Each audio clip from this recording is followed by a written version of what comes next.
Hey guys, welcome back to my channel. I know my last book I talked about my favorites of the year so far, but I want to go negative. I'm probably just going to wrap these two topics up for my negatives, and that is my least favorite books of the year and my no-fly authors. So let's get my no-fly authors out of the way. This is just my personal opinion. Just these authors, just when you put your personal life out in the world and you don't apologize in the way that people would expect you to, that's when you also just like kind of get put on my no-fly list. So these are mine. If you don't agree with it, it's fine. We're gonna go with LJ Shen, number 1, Willow Winters, number 2, Dana Isley, number 3, Elle Kennedy, number 4, Jamie McGuire, number 5, and then Danielle Laurie, number 6. Some of those should be self-explanatory. I know Reddit threads are full of them. I know there's a bunch of TikToks on them. I do remember there was a girl on Bookstagram. She had a whole highlight, and yeah. So let's move on to some of my least favorites, my least favorite books so far. And I'm gonna jump into my story graph because it keeps all my ratings. Let's start with I'm gonna go 3 stars and down, because I don't necessarily think 3 stars are bad, but I don't necessarily think them as good. So we're just gonna go 3 stars down, starting with, this one hurts. The Undercover Bromance, which is number 2 in the Bromance Book Club by Alyssa K. Adams. I felt like it was rushed. I did not connect with it with the way I did with number 1. And that was sad because I love book number 1, but book number 2, it fell flat. And I'm so hesitant to continue this series, but I did buy all of them in ebook, so they're there whenever I need them. Book number 3 is Mine to Have, which is number 1 in the Southern Wedding series by Natasha Madison. Natasha is a new to me author, which is crazy because she has like 40 books out there. And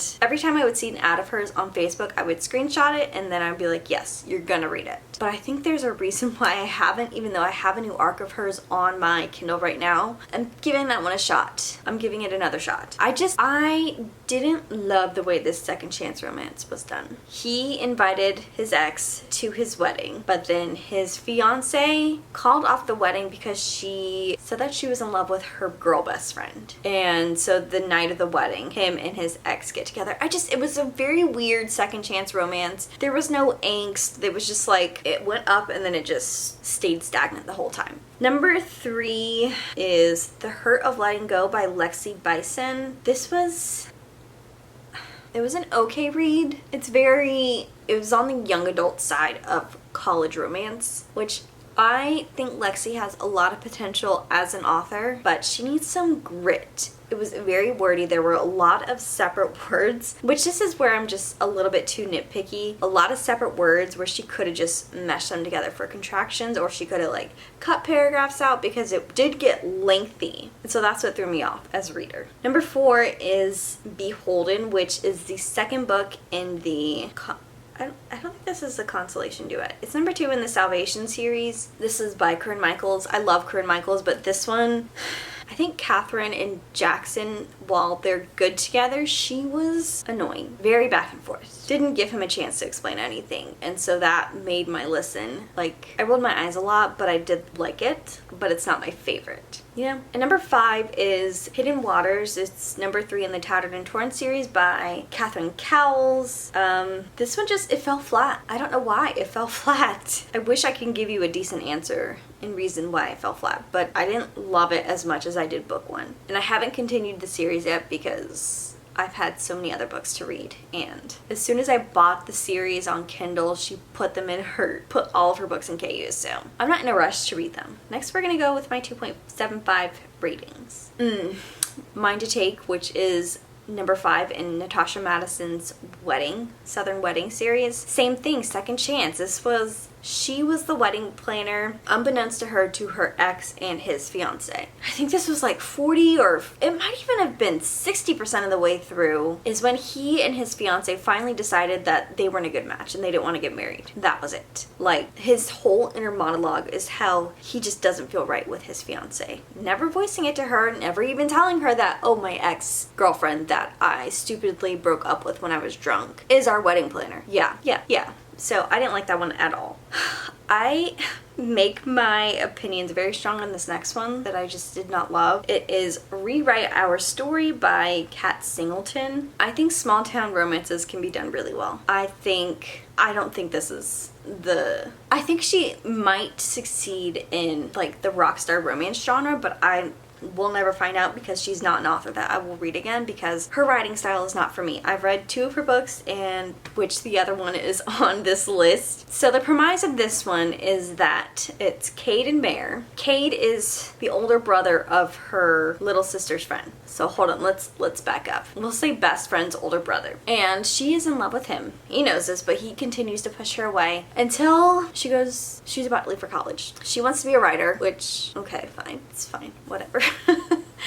She wants to be a writer and she wants to go to college, but she doesn't want to leave because she loves this guy. She has never said it. She has never heard him say it. I think she's told it to him once, and he is like, "You don't love me. You don't know what love is." So the night that she's about to leave, she throws herself at him, and he shuts her down. And he decides the next day, "I'm gonna take you to the airport." You know, it's the chivalrous thing to do. And this whole time, she's begging him to tell her that he loves her. He's like, "I need you to go." But the whole time in his head, he's saying, "I want her to stay."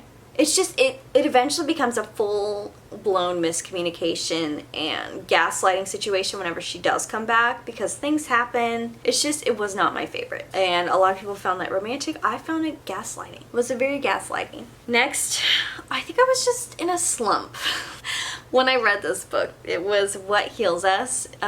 It's the second book in Maggie Gates' Falls Creek series. It's age gap. It's a huge age gap for no apparent reason. She's 22, he's 36. What do they have in common? Absolutely nothing. She has lupus, she's a teacher, she's been homeschooled, and she paints. Oh, and she's inexperienced. We know what that means. He decides to come to Falls Creek because his sister gets pregnant by her professor. I don't understand why he came to her place when she was pregnant. It's not like she was disabled. She was pregnant. There are pregnant women everywhere. And his overprotectiveness leads on to being another parent. He does that to his sister. He does that to his love interest. I forgot her name.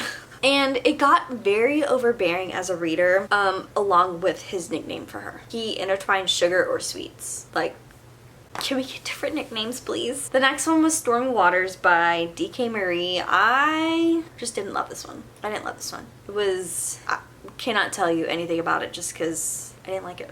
The next is Black Ties and White Lies. When an author says there's going to be like 5 pages of spice, you're like, oh, it's going to be good spice. No, this was terrible spice. This was horrible spice that had me rolling my eyes and just skimming, hoping to get to the next page. But no, 5 pages of bad spice. I'm more of the quality over quantity. Just give me 1 or 2 good chapters of spice, and I'll be fine. Is that so wrong? The next one is The Third Son by Diane Lane. I received this as an ARC, and it was weird. There's this place where they all believed in the rules of 3.